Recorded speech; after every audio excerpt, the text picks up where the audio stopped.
Olá, boa tarde. Hoje, sexta-feira, 7 de abril de 2017. No ar, mais uma edição do Boletim Primavera. Os juízes do Pleno do Tribunal Regional Eleitoral de Santa Catarina aprovaram a resolução que implanta o processo judicial eletrônico no âmbito da Justiça Eleitoral Catarinense. Confira.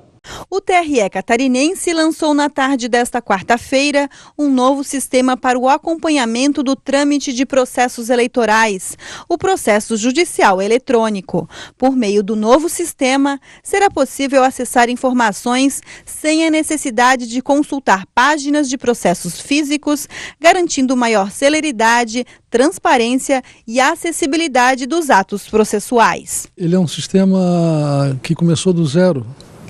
Ele não tem nenhuma equivalência com outros sistemas informatizados de processo eletrônico em vigor nos demais tribunais. O CNJ começou esse sistema, juntamente com o TSE, a partir do nada.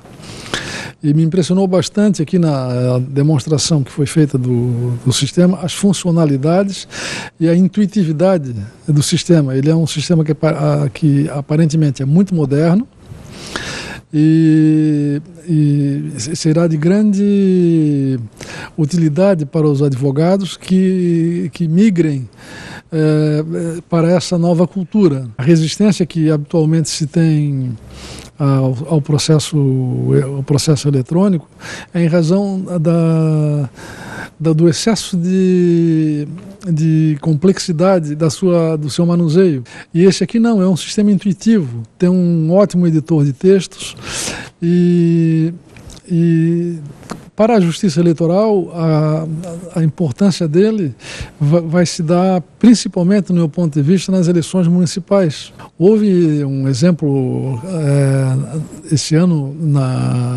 numa eleição municipal, que nós tivemos que mandar buscar de automóvel um processo no município para que ele chegasse aqui a tempo de nós reapreciarmos e depois devolver o processo também.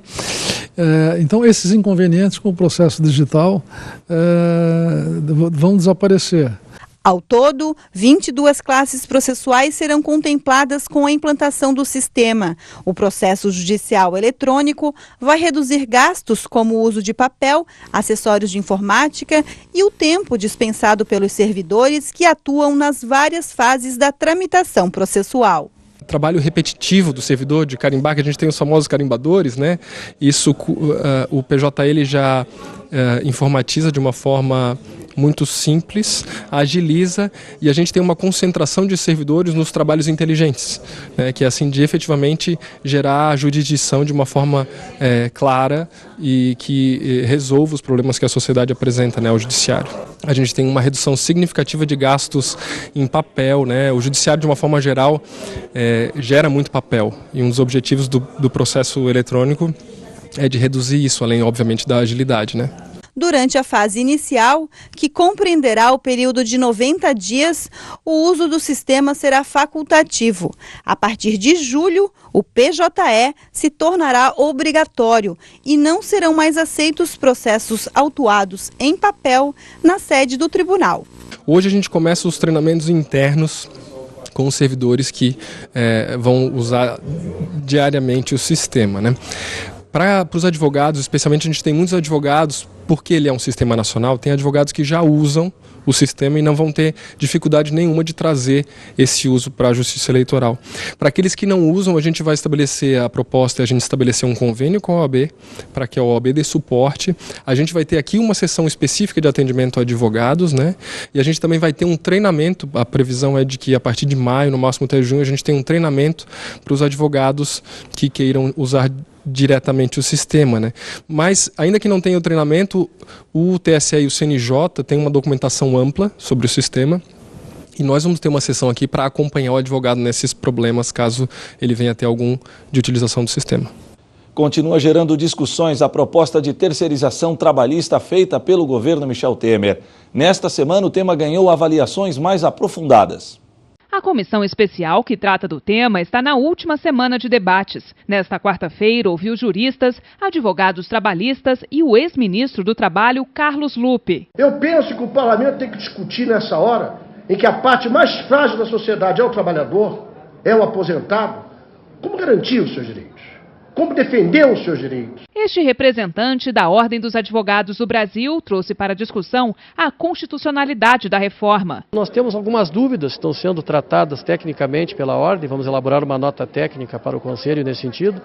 Se nós poderíamos simplesmente mexer lá na origem dessa legislação, na CLT, que é lá de 1943 e que precisa efetivamente de uma atualização, teríamos que saber se isso por si só teria poder de se sobrepor, a resposta é não, evidentemente, à norma constitucional que repete esses direitos. A ex-secretária de Políticas do Trabalho do Ministério da Justiça teme que a reforma retire direitos adquiridos pelas mulheres. Acontece que a negociação é feita com pessoas diretas no seu local e alguns setores vão ser atingidos de maneira mais pesada, exatamente porque quem está nas jornadas de tempo parcial mais no país hoje são as mulheres. O projeto de lei que moderniza a legislação trabalhista está em uma cartilha lançada pelo Ministério do Trabalho que explica cada item do texto, como o trabalho remoto, seguro-desemprego, participação nos lucros e banco de horas. A cartilha tem o objetivo de explicar ponto a ponto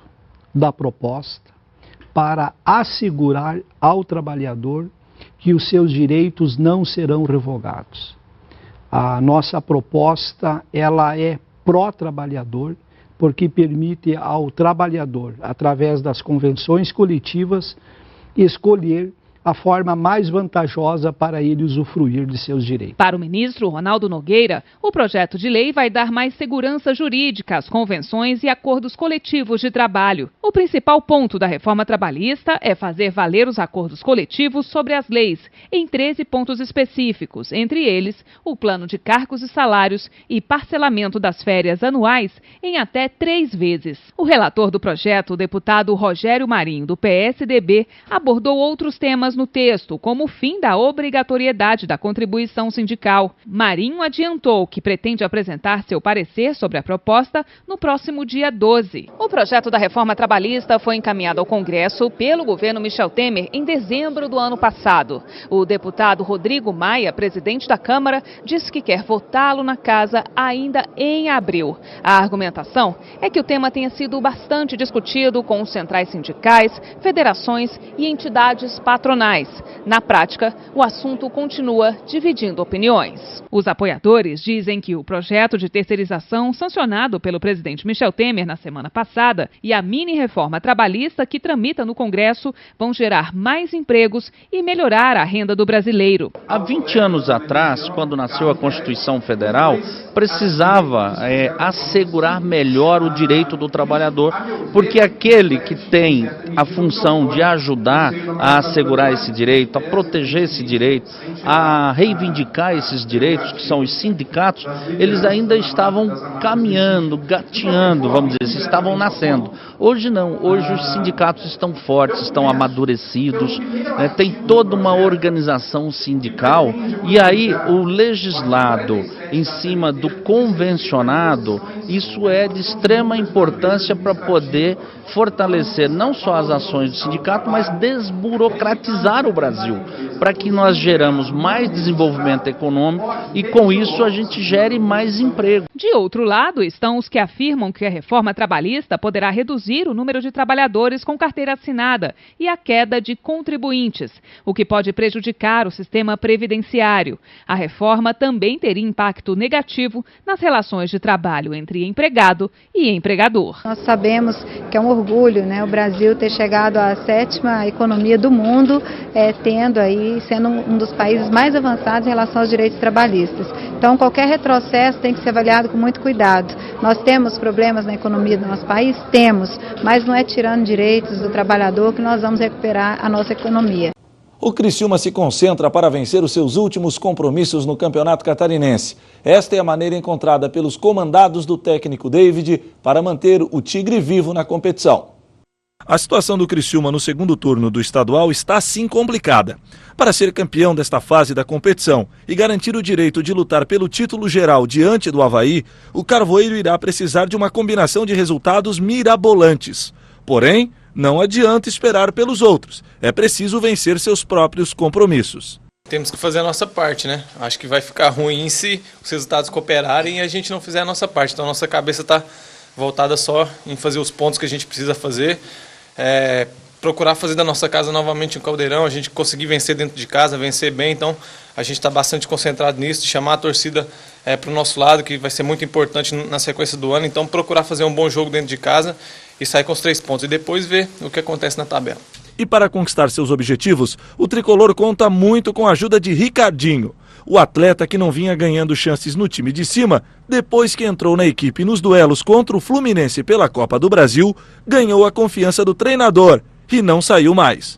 Na pré-temporada ele conversou comigo, ano passado eu terminei jogando a Série B como lateral e ele veio me passar algumas dicas ali na posição, sabia que eu não era ali da posição. Eu falei para ele realmente que eu tinha algumas dificuldades de jogar ali naquele setor, mas que estaria à disposição. Nunca reclamei, nunca questionei nada de ser colocado ali, mas deixei bem claro para ele que eu gostaria de jogar no meio campo, que eu acho que é onde eu consigo render melhor, onde eu consigo ajudar melhor os clubes que passei, e Deus abençoe de ter surgido a oportunidade de jogar no meio campo e tenho ajudado a equipe, espero fazer cada dia mais. No início da temporada, o jogador nem chegou a ser relacionado para o banco de reservas em algumas partidas.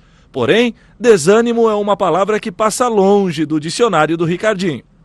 Consegui fazer isso como motivação, em vez de desânimo, ter gerado dentro de mim uma motivação. Tanto é que a primeira partida que eu fiz no ano, eu nem sabia que ia jogar, fiquei sabendo no aquecimento. Então você tem que estar preparado a todo momento. O futebol, cada dia é uma surpresa, então quando você tem a sua oportunidade, tem que aproveitar, e eu fico feliz de estar tendo essa sequência. Sóbrio, o Ricardinho fez uma leitura completa do setor do time onde ele atua, o meio-campo tricolor. Consegui criar as chances que a gente vinha conseguindo criar nos outros jogos, mas sem tomar muitos gols, sem levar tanto risco. Então isso tem dado uma consistência boa, mais confiança nos jogos, e isso tem feito a gente ter evoluído em um curto espaço de tempo. E o Boletim Primavera fica por aqui. Mais notícias às 7 da noite no Informe Região. Até lá!